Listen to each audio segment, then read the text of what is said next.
Hi, I'm Summer Tothill and I'm a feminist influencer, educator and writer. And every week on my Instagram, I run a Q&A with my followers. They ask me their questions about how gender equality and oppression is affecting them in their world, and I answer. What you're about to watch or listen to is a compilation of 1 week's worth of those questions and answers.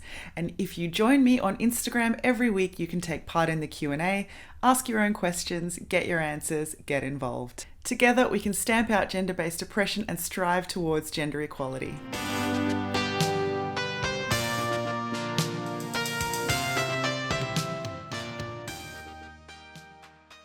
How to respond to men who say, quote, feminism until it doesn't suit you, when boyfriend enjoys paying for dates.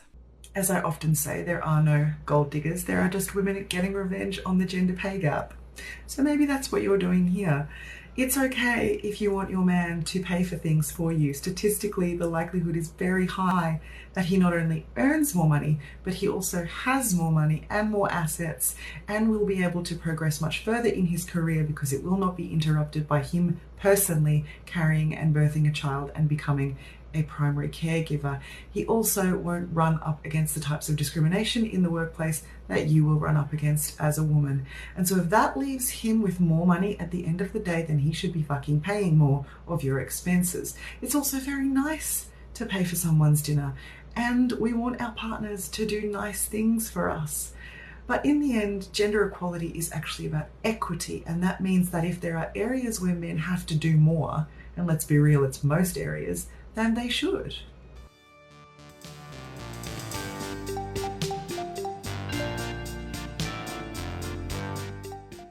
I need a go-to phrase to yell at men when they are abusing their partner in public. Firstly, you got to remember that if a man is being violent with a woman in public and you yell at him, you will almost certainly be on the receiving end of that violence as well.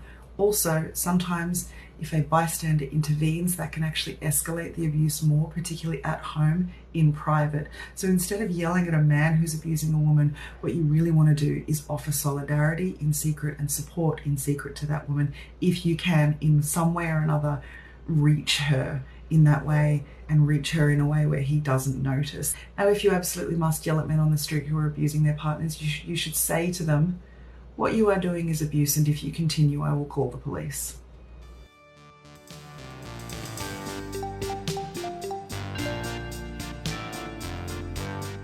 Is the push for unreal smooth skin and injectables for women ableism / healthism / classism in disguise? Yes.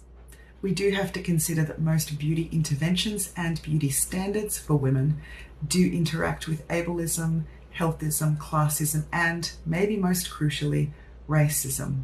The standard of beauty for women is very much based in a white, Western, youthful ideal.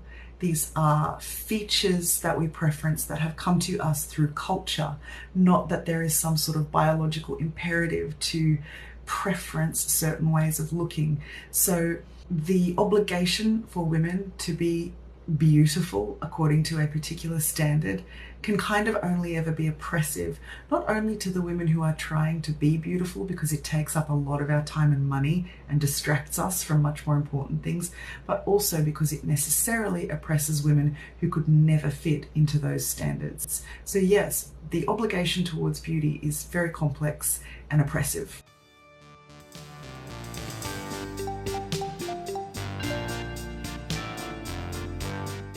What do you think of marriage from a feminist perspective? I'm recently divorced. I have unresolved feelings about marriage myself. I am also divorced.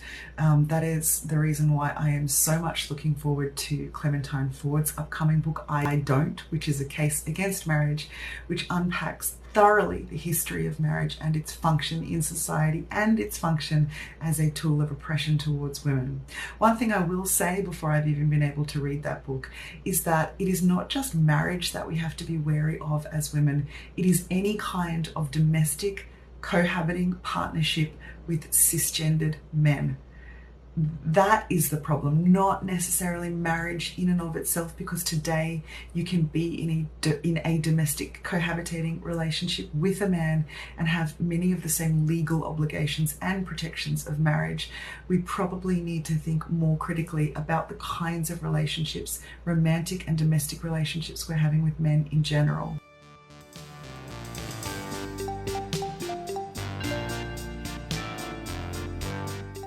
Men wanting more children. I don't think they get to ask this. I'm concerned for my friend. Despite what some laws are trying to do, nobody gets to make decisions about what somebody else does with their body.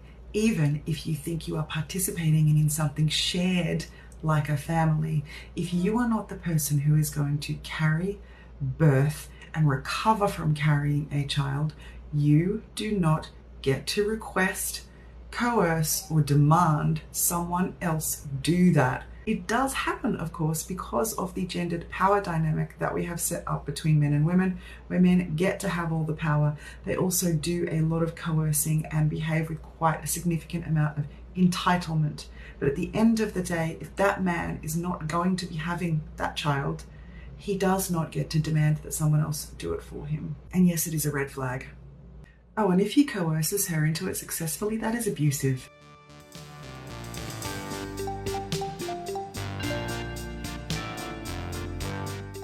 Do you think males are born with patriarchy, or do you think it's learned and supported? So technically you can't be born with patriarchy, because patriarchy is a system that humans created. It is a way of organizing our culture and systems and structures of society. But I think what you're asking is, are men born with this will to oppress women? And as I always say, there is no such thing as a male brain or a female brain. Gender is a social construct that we create. So no, people who are assigned male at birth are not born with some sort of innate drive to go out oppressing people who are assigned female at birth. It is a conditioning that we raise in them to see themselves as superior and smarter and better and all of those things, and women as inferior in every way. And then we let them live in a society that is structured to support and reinforce that. So we have to work quite hard not to condition that into young boys, unfortunately.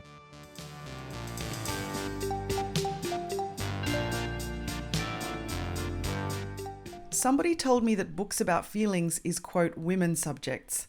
I now don't like to hang out. Is that okay? So you don't want to hang out with your friend anymore because they classified books about feelings as women's subjects, and it looks like maybe you feel bad about that and want to know if it's wrong. I don't think it's wrong. Classifying feelings as women's domain is a super problematic and old-fashioned way to think. Men and women and non-binary people can feel equally. We are all humans, but the reason that feelings and emotions have been gendered towards women is so that women will then be obligated to do the emotional service work to support men, and also so that women's experiences can be discredited and undermined as being motivated from a hyper-emotional and irrational place. So your friend, I think, is speaking from that point of view that men are more rational and that more rational things are male things. And it's a really misogynistic and unhelpful way to think. And so I can understand why you don't really want to hang out with them anymore.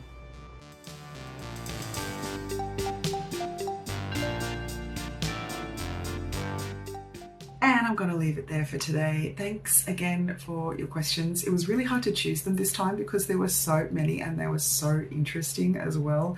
So if your question didn't get answered this week, maybe try again next week, because there are definitely some that I would like to address.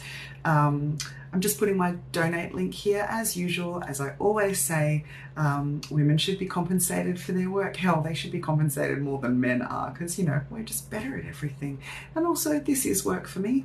I enjoy doing it. I really enjoy having you here, but it is work. So there's my donation link if you wanted to continue to support me in a meaningful and material way. I hope you have a great day, and I really hope that this helped you, that this somehow improved your life. That is always what I'm striving to do with my content and with my account. So love ya. Thanks for tuning in. I'll see you next week for Q&A again.